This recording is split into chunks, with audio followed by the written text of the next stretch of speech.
Today we're doing the political movie The Candidate from 1972. Let's vote. 3, 2, 1, flip. Ooh, Well, you know, we're starting to think alike. This is not a good this is thing. scary, folks. I really liked this film from a political perspective, from a candidate, from a political junkie that I am. But for the regular, everyday person, I had to vote it down to a 7.5. I mean, really, to watch this now, you're going to get a hell of a lot more out of it than when the movie was made.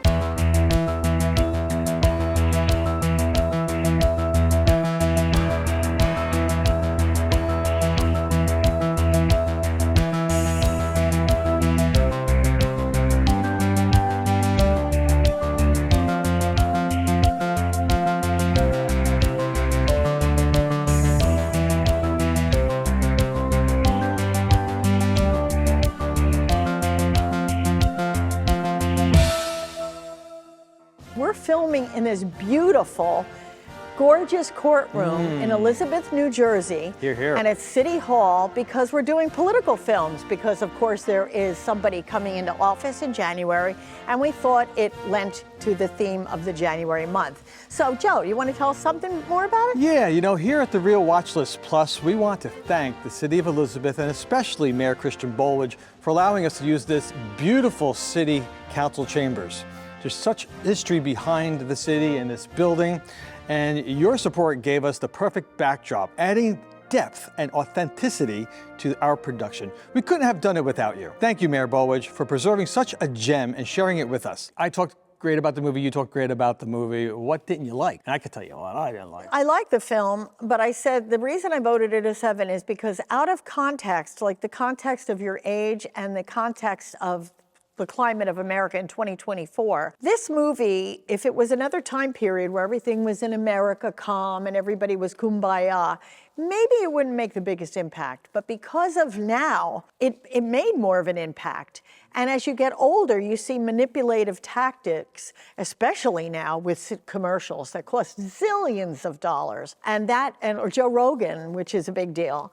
There's more of that, even more so, that makes an impact on the American public. Before I think it was like the start of real TV ads. I'm glad you mentioned that because it was actually the debate between Nixon and Kennedy in 1960 that a lot of the political scientists note as the point in time where TV image was everything. And that's what Redford tried to portray here, that it wasn't about the person and what they said and what they stood for, it was about how you looked. If you go back in history with that debate, people that heard it over the radio thought Nixon won the debate. When people watched on TV, they thought Kennedy won. Really? They spent a lot of time on his looks, on his hair, on his appearance. Nixon looked washed out, just wasn't right suit versus the lighting. And then points after that became the media consultants for politicians.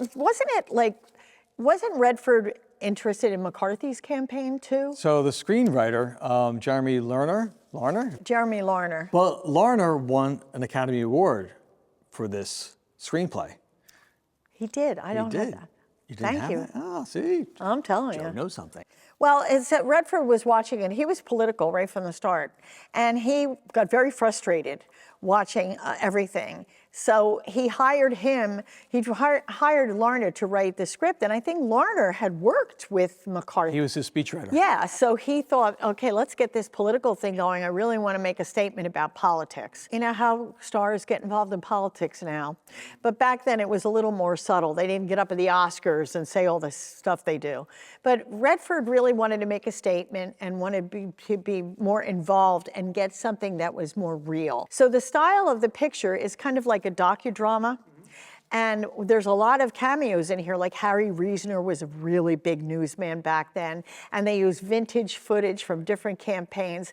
So it goes back to this style of back and forth, which is fused very well about a documentary style with the drama of Redford and the narrative picture. So the only thing I didn't like about that, and that's why my score was a 7.5, because I thought it was cheaply made, in my opinion. And when you look back in the reviews, none of the studios wanted to do a picture like this. Redford had a hard time selling it. The only way he was able to sell it was to say, okay, I'll do a low budget picture if you help me out with this, and then I'll give you a big, they didn't call it blockbusters back then, but I'll give you a big picture deal. And based on that limited budget, I think that kind of showed through. The sound quality was kind of poor. It did, but when you look at a lot of movies back then, unless they were giant studio pictures, you know that happened. Look at some of the horror movies that were made back in that time period. You know, This is not a horror movie. No, but I mean the camera style, and you know, just different. The But then there was sound. no music. The music was kind of weird. It was But kind of I think they 60-ish. wanted, but I think they wanted to make the sound like you were outside, you were there, they didn't want to have it so polished because it sounded like boots on the ground. I had a hard time hearing sometimes. Like I think today, I'm having a hard time hearing My score you. is lower than yours, so it's not like I'm touting this thing. So we know a little bit about Redford, but Peter Boyle. You know what's funny? I'm watching this movie and I'm like, I know this guy, and I'm like, Young Frankenstein. And I'm thinking, what a change from his character, which was Young Frankenstein. It was a funny, great movie, to this serious, and which I thought he did an excellent job portraying this He did. campaign consultant. Plus, he was in Everybody Loves Raymond. He was the father. No. Yeah. No. Yes. I guess Debbie's right. She gets the... Debbie's right. Yes, he was. Peter yes, Boyle he was the father? You had me down in my own sanity. Okay, then let's go on to Melvyn Douglas, who Yes. I've always loved. He plays Governor John McKay, Robert Redford's dad. And he's old money, old establishment. The house alone, the set design, it's so blue blood money. And I thought he did it well too. I think he really had that has sinister... Has he ever done a bad job in a film, Melvyn Douglas? I don't think so. You know, you could feel like the tension between father and son. You could tell he was kind of like, almost like an evil politician. Well, I think he thought his lofty aspirations of his son were not legitimate and that his son would be taken and churned up like, you know, the wood chopper in Fargo, which we did, that his son would be chopped up because of the political machine would take him over, and that would be the end of his son. At one point in the movie, he wasn't even supporting his son. Yeah. Only until the son had a chance when he saw the political landscape. Like, ooh, I've got to get involved now. I'm going to jump on the train like a lot of these people do. They jump on the train when you think you're going to win. But Don Porter played Senator Crocker Jarman. He's the incumbent. And he stands by the old standards because America seems on the decline. But he was known to baby boomers as Gidget's father on the Gidget Show, which we all watched, you know, like in the 60s with Sally Field. And the role was initially offered to Jimmy Stewart. But Jimmy Stewart didn't want to do it because he didn't like the politics of the picture. He was a conservative. And he said, I don't want to do it. And it's good he didn't. I think the picture was too small for Jimmy Stewart. The movie was released in June of 1972. It was right around the time when we heard about the break at the Watergate. Yeah. So it was just timed perfectly for a film release. And although we didn't know at the time who and how and why the break-in occurred, there was some speculation that was happening. So it's kind of fit in on the time. Yeah, there was a political upheaval in America where everybody was like a swirling pot of not knowing what was going on, you know. So it was very timely. Do you know how this film was actually made? How Redford figured out how to develop this film? This was fascinating. Okay. He took the end, that statement, what do we do now? Yeah.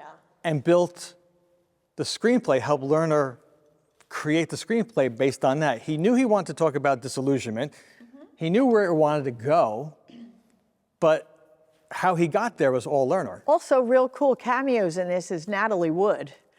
She walks in and it's funny. She has a few lines in it and she's like in awe of him as a politician as well. And Groucho Marx, last screen appearance, he does a little cameo in this. She just stole one of my trivia. But I love the Natalie Wood scene because it showed you the involvement of celebrities into political campaigns. Yes. And it's even more so today, where everyone's got to jump on some ship. We're just getting a rest from that. And it's out of control. Yeah, to me, it's just out of control. It is. Why do you think this was important for the time that it was released? I think it was important for the time because it made people just want to look at their own politics, realize that a lot of it was a facade, and that people are, by the party that is running them, they're honed to tell the public what they want to hear and make false promises. Empty words, empty promises. Correct. And I also think it was important because you saw an increase in distrust in government, where if you went backwards, if you went 60s and older, Yeah. there was a lot of, I mean, even though there's nasty campaigns and dirt thrown back and forth, people actually respected government officials.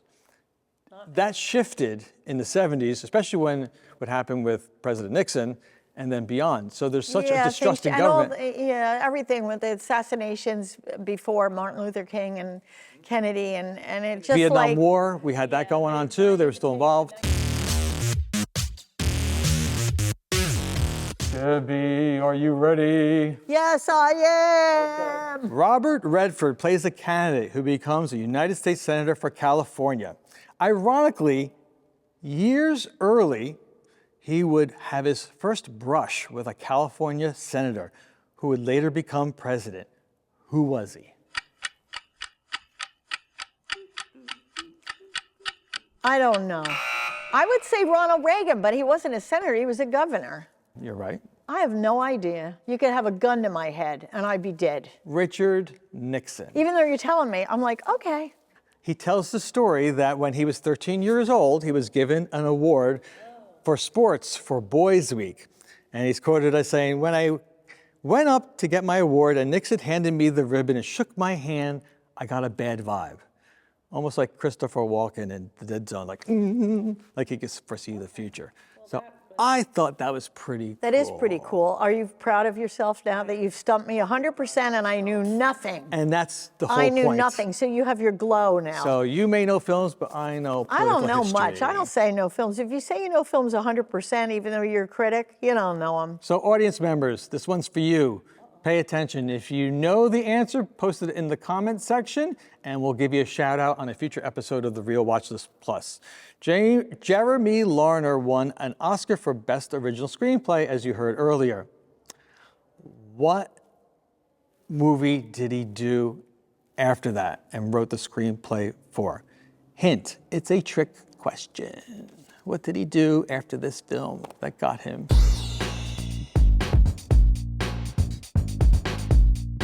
Number one, All the President's Men from 1976. The Washington Post reporters Bob Woodward and Carl Bernstein uncover the details of the Watergate scandal that lead to President Richard Nixon's resignation. Starring Dustin Hoffman and Robert Redford. Very important film. People love this one. Two big stars. They loved it. Number two, 3 Days of the Condor from 1975. A bookish CIA researcher in Manhattan, Robert Redford, finds all his co-workers dead and must outwit those responsible until he figures out who he can really trust. And it also has Faye Dunaway, who at that time was making a lot of movies, and Max von Sydow, one of my favorites. Number three, All the King's Men from 1949. The rise and fall of a grassroots politician played by Broderick Crawford, who eventually becomes mired in the sort of political corruption he vehemently railed against on his way to the governor's mansion. And number four, one of my top 50 movies of all time, New Orleans District Attorney Jim Garrison in the movie JFK from 1991 discovers there's more to the Kennedy assassination than the official story. An incredible cast rounds out the film and is one of the best edited films that impressed me so much that I've ever seen. A docu-sequel, JFK Revisited Through the Looking Glass from 2021 is available on streaming now. And that is my watch list. So why watch it? I'm going to tell you why. Because it's an intriguing exploration of both the allure and the pitfalls of politics. It holds up today better than it did, and very timely in today's milieu of political craziness and sensational media. Better than when I saw it initially, as I told you in the beginning, and more cogent today. Maybe since I'm older, I got it more. But it's an intelligent, rewarding, and very realistic film that shows politics and their candidates are not something out of a heroic fairy tale. So, Deb, you would call this a classic?